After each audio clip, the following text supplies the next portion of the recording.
Breaking news mga kabayan, China gumanti sa Amerika dahil sa ginawa ni President Donald Trump. Pangalawang breaking news, Pilipinas at Amerika nag-conduct ng military exercises sa West Philippine Sea. Pangatlong breaking news, 3 Chinese vessels umalis sa West Philippine Sea. Bago tayo magumpisa, baka pwede pa like ng video na ito. Malaking bagay na to sa aming mga content creators. Maraming salamat po.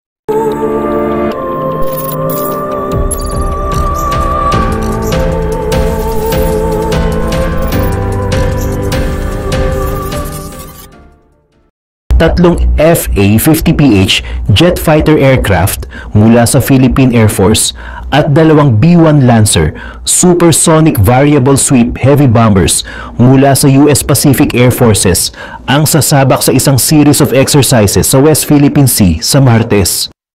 Ayon sa Philippine Air Force spokesperson na si Colonel Maria Consuelo Castillo, ngayong February 4, ang PAF at ang US Pacific Air Forces ay magsasagawa ng bilateral air patrol, air intercept training at photo exercise sa West Philippine Sea. Ang exercise na ito ay isang crucial step sa pag-enhance ng ating interoperability, pag-improve ng air domain awareness and agile combat employment at pagsuporta sa ating shared bilateral air objectives. Idinagdag niya na ang mga participating Filipino at American aircraft ay magtatagpo sa kanlurang baybayin ng Pilipinas. Hindi naman ibinunyag ni Castillo ang tiyak na lokasyon at oras ng event para sa mga security reasons. Sinabi din ni Castillo na ang mga drills ay nagaganap sa isang intensive military training area na kadalasang ginagamit ng Philippine Air Force at mga kaalyado nito para sa training at isasama din dito ang Bajo de Masinloc. Ayon sa PAF spokesperson, ang lahat ng mga aktibidad na ito ay nagaganap sa loob ng Exclusive Economic Zone ng Pilipinas. Ayon kay Castillo, ang cooperative efforts na ito ay nasa ilalim ng framework ng Mutual Defense Board Security Engagement Board activities sa pagitan ng Pilipinas at Estados Unidos, partikular na sa pag-address ng mga bilateral air activities at joint air patrols. Samantala, sa iba pang mga balita, mahigpit na binabantayan ng mga naval at air asset ng Armed Forces of the Philippines ang 3 sasakyang pangdagat ng People's Liberation Army Navy. Kahit na na-detect ang mga ito na umalis sa teritoryo ng bansa. Nagsanib puwersa ang Northern Luzon Command, Western Command, Central Command at Western Mindanao Command sa patuloy na pagsubaybay sa mga barko ng Chinese Navy. Ayon kay Rear Admiral Roy Vincent Trinidad, nagsimula nilang subaybayan ang presensya ng 3 barkong ito noong February 1 mula sa Bajo de Masinloc at pagkatapos ay isa sa mga barkong iyon mula sa Bajo de Masinloc ay nag-proceed patimog na subaybayan ito ng isa sa aming mga barko na BRP Jose Rizal. Sinabi ni Trinidad na ang barko ng PLA Navy ay sinamahan ng isang barkong pandigma at isang replenishment oiler. Na-track sila ng BRP Andres Bonifacio, BRP Apolinario Mabini, 4 pang barko ng Navy, isang eroplano ng Philippine Navy at 2 eroplano ng Philippine Air Force. 7:30 ng umaga, na-detect ang mga barko sa layong 120 nautical miles sa timog ng Basilan. Ayon sa pahayag ni Trinidad, palabas na daw ito sa EEZ ng bansa. Ayon pa sa kanya, ang rutang dinaanan ng 3 PLA Navy vessel ay nagmula sa Bajo de Masinloc hanggang sa silangan ng Mindoro sa pamamagitan ng Cuyo Island at hanggang Sulu Sea, kung saan ang passage na ito ay generally accepted mula north hanggang south, habang ito naman ay nasa normal speed at hindi humihinto. Ito ang pinakamaikling ruta na nagmumula sa hilagang bahagi ng bansa kung nais mong lumabas sa katimugang bahagi. Sa iba pang mga balita, inihayag ng Beijing ang isang broad package ng mga economic measures na tumatarget sa Estados Unidos noong Martes, kung saan nag-hit back ito kay US President Donald Trump na nag-i-impose ng 10% tariffs sa mga Chinese imports. Ang mga fresh duties na inihayag ng Ministry of Finance ng China, kung saan ito ay nagpataw ng 15% na buwis sa ilang uri ng coal at liquefied natural gas Gayon din sa crude oil na may 10% tariff. Sa mga agricultural machinery, large displacement cars at pickup trucks, ito ay magti-take effect sa February 10. Ang Ministry of Commerce at Customs Administration ng China ay nag-anunsyo din ng mga bagong export controls na kaagad namang ipinatupad sa mahigit 200 ng mga metal products at related technologies. Kabilang sa mga iyon ang tungsten, isang critical mineral na karaniwang ginagamit sa mga industrial and defense applications, pati na rin ang tellurium na maaaring magamit sa paggawa ng mga solar cells. Sinabi rin ng ministry na mag-a-add ito ng 2 American firms na kabilang sa unreliable entities list, kung saan sinasabi nilang nag-violate sa normal market trading principles. Ito ay ang biotech company Illumina at fashion retailer PVH Group na ang owner ay sina Calvin Klein at Tommy Hilfiger. Sinabi ng Ministry of Commerce spokesperson noong Martes na nakita nitong nang discriminate at nag-interfere ang PVH sa operations ng Chinese companies. Pinuna naman ng PVH ang desisyon at sinabing makikipagtulungan ito sa mga otoridad ng China upang malutas ang sitwasyon. Ayon sa isang tagapagsalita para sa PVH, kami ay nagulat at labis na na-disappoint nang malaman ang desisyon mula sa Chinese Ministry of Commerce. Sa aming 20 taon ng pag-ooperate at pagiging proud sa paglilingkod sa aming mga consumer sa China, bilang isang patakaran, ang PVH ay nagpapanatili ng strict compliance sa lahat ng relevant laws and regulations, maging sa pag-operate alinsunod sa established industry standards and practices. Nagbigay ng matinding problema ang Japan laban sa Russia. Si Pangulong Vladimir Putin ng Russia ay nasa krisis. Matapos ang halos 2.5 taon ng gera, hindi pa rin nagtatagumpay ang kanyang militar sa pagsakop sa Ukraine. Sa katunayan, bawat tagumpay nila ay may kasunod na mas matinding sagot mula sa Ukraine. At ang masaklap pa, ang mga aksyon ng Ukraine ay suportado ng iba't ibang bansa sa buong mundo. Bilyon-bilyong dolyar ang ipinadala bilang tulong militar at marami pang bilyon ang ipinapangako. Nakipagpulong ang mga opisyal ng Japan at Ukraine upang talakayin ang New Investment Treaty na magpapahintulot sa Japan na magpasok ng budget sa Ukraine kahit na ito'y patuloy na binobomba ng Russia. Pinatibay rin ng Japan ang kanilang pangakong suportahan ang muling pagbangon ng Ukraine. Naglabas ng anunsyo si Prime Minister Fumio Kishida tungkol sa isang bilateral tax treaty sa pagitan ng Japan at Ukraine na naglalayong pigilan ang dobleng pagbubuwis sa mga kumpanya at individual. Nangangahulugan ito na ang mga negosyanteng Hapones na gustong mamuhunan sa Ukraine ay hindi na kailangang mag-alala sa pagbabayad ng buwis sa parehong bansa. Bagaman tila maliit na bagay lang ito, nagpapakita naman ng seryosong dedikasyon ng Japan sa pagtulong sa Ukraine sa gitna ng laban nito kontra Russia. Suportado ng Japan ang mga bagong patakaran sa buwis sa pamamagitan ng pagpapagaan ng visa controls. Gagawin nilang mas madali para sa mga Japanese investors na makapasok at mamuhunan sa Ukraine. Kasabay nito, magbibigay rin sila ng mas maraming suporta sa mga Japanese venture capital companies sa Ukraine. Kahit hindi pa masyadong detalyado ang mga plano ni Kishida noong una, kinumpirma ng counterpart niyang si Dennis Shmihal sa Telegram na maglulunsad ang Japan ng isang 2-part program na magbibigay ng $1.35 bilyong suporta sa mga Japanese investors sa Ukraine. Ang halagang ito ay maaaring lumago pa at maging bilyon-bilyon sa paglipas ng panahon, mga pondong magagamit ng Ukraine para sa giyera at sa hinaharap na muling pagtatayo ng bansa. Ayon kay Shmihal, magbubukas din ang bagong tax treaty ng oportunidad para sa mga pangunahing Japanese car makers tulad ng Toyota at Honda na magtayo ng mga pabrika sa Ukraine. Ang mga ito ay future-focused na mga pasilidad na magbibigay ng trabaho sa mga Ukrainians pagkatapos ng digmaan at nagpapakita kung gaano kalaki ang interes ng mga international companies na makipagnegosyo sa Ukraine kumpara sa Russia, bagay na isang malaking dagok para kay Putin. At hindi ito ang unang hampas mula sa Japan. Ayon sa Voice of America, bago pa man ang Pebrero 2024. Mga pondong humanitarian at pinansyal, hindi tulad ng mga military aid na ibinigay ng ibang bansa.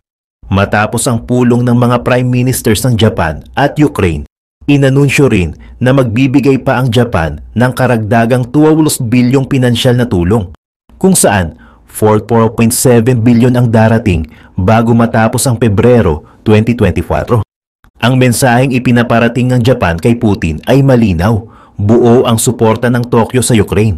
At kung hindi pa sapat ang mensaheng ito, tiyak na naintindihan ito ni Putin nang tumayo si Fumio Kishida sa harap ng US Congress noong Abril 2024. Doon, sinabi ni Kishida na mahalaga ang pamumuno ng Amerika sa global stage at pinagtibay niya ang dedikasyon ng Japan sa itinuturing ni Putin na Western global hegemony.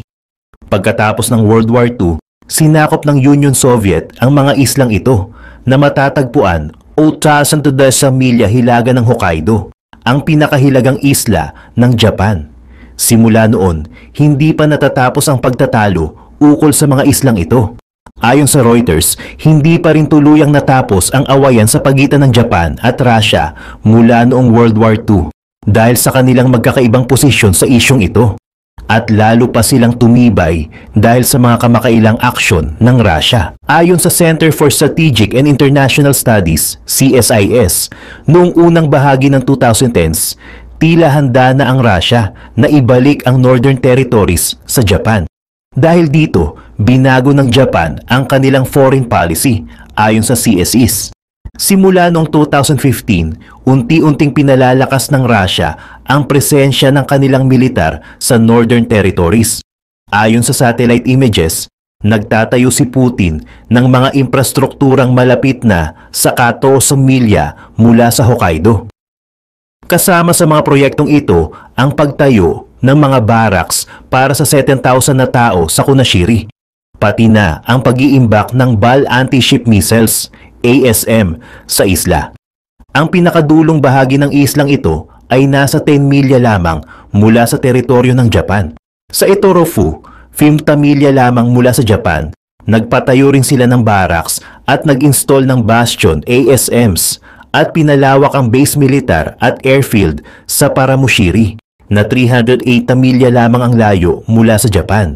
Ang mga BAL at bastion ASMs ay may saklaw na 185 hanggang 300 milya na parang nagpapahayag ng mensahe sa Japan na kaya nilang tirahin ang anumang barko malapit sa Hokkaido kung gugustuhin nila. Noong 2010 ay tumaas ang tensyon. Noong sumunod na paglusob ng Russia sa Ukraine, ipinakita ng Japan na hindi sila papadaig sa agresyon ni Putin. Kahit na may banta mula sa hilaga, patuloy pa rin ang Japan sa pagbibigay ng tulong pinansyal sa Ukraine. Isa rin sila sa mga unang nakipag-ugnayan sa US at iba pang miyembro ng Group of 7, G7, para ipataw ang mga parusa laban sa Russia.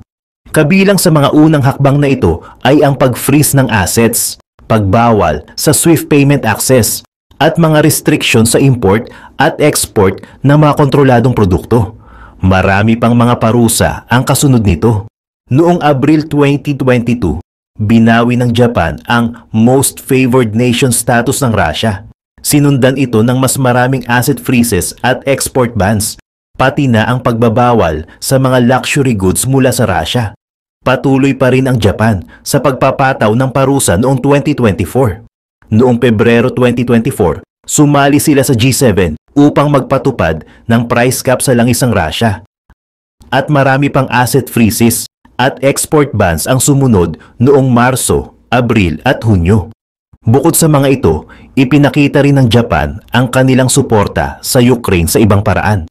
Halimbawa, noong 2023, si Fumio Kishida ay naging president ng G7 at ginamit niya ang posisyon na ito upang masiguro na patuloy na nakatutok ang atensyon ng mundo sa mga kilos ng Russia sa Ukraine ayon sa CSIS. Ang pagbisita ni Kishida sa gitna ng digmaan ay isang malaking paglabag sa tradisyon ng Japan na karaniwang nakatuon lamang sa diplomasya at hindi diretsang sumusuporta sa mga panig ng labanan. Hindi na nananatiling neutral ang Japan.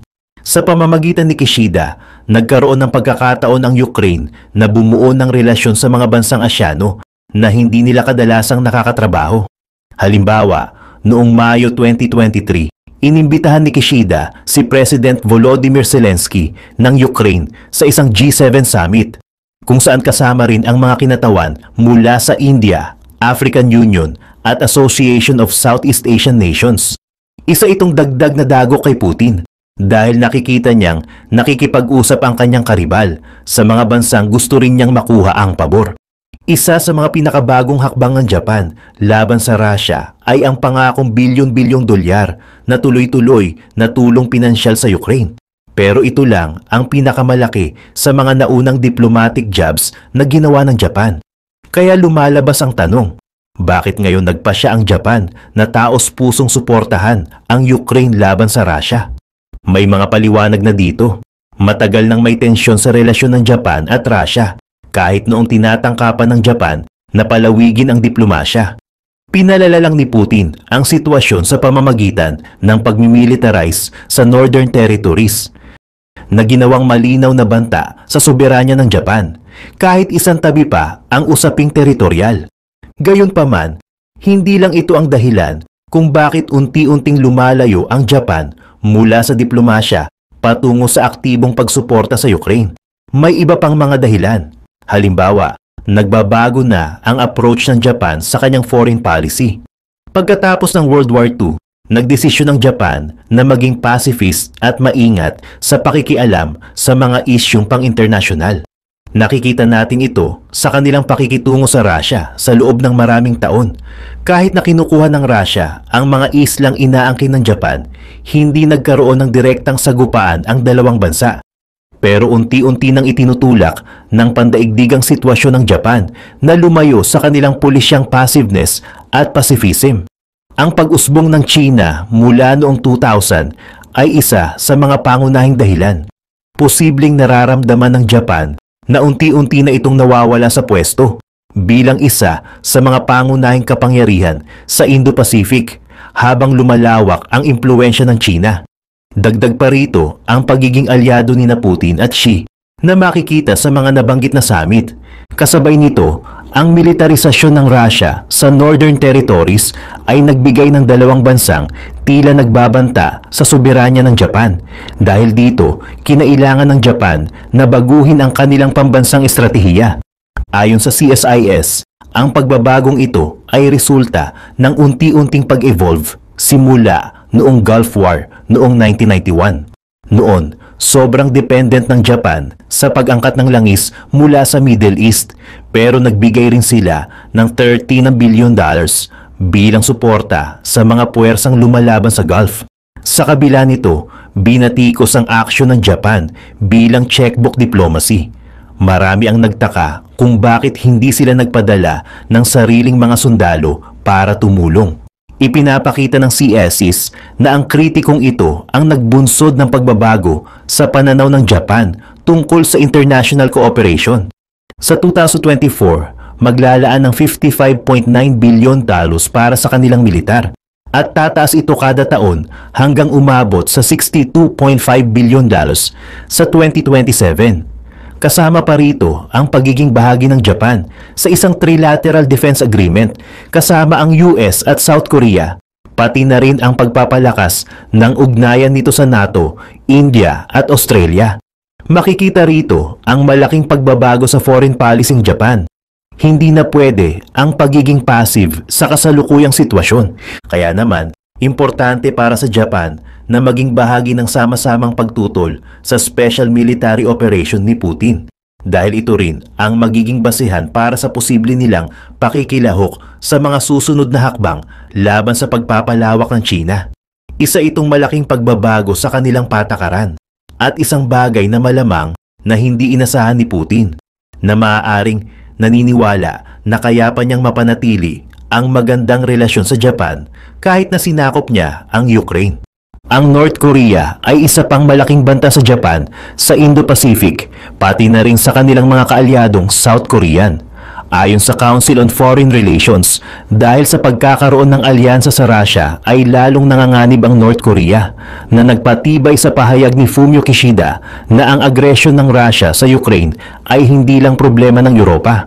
At ang lahat ng ito ay dahil sa desisyon ng Japan na magbigay pa ng karagdagang tulong pinansyal sa Ukraine. Ang tugon ni Putin sa malakas na suntok na ito ay nagpapakita kung gaano kalalim ang pagbagsak ng relasyon ng Russia sa Japan.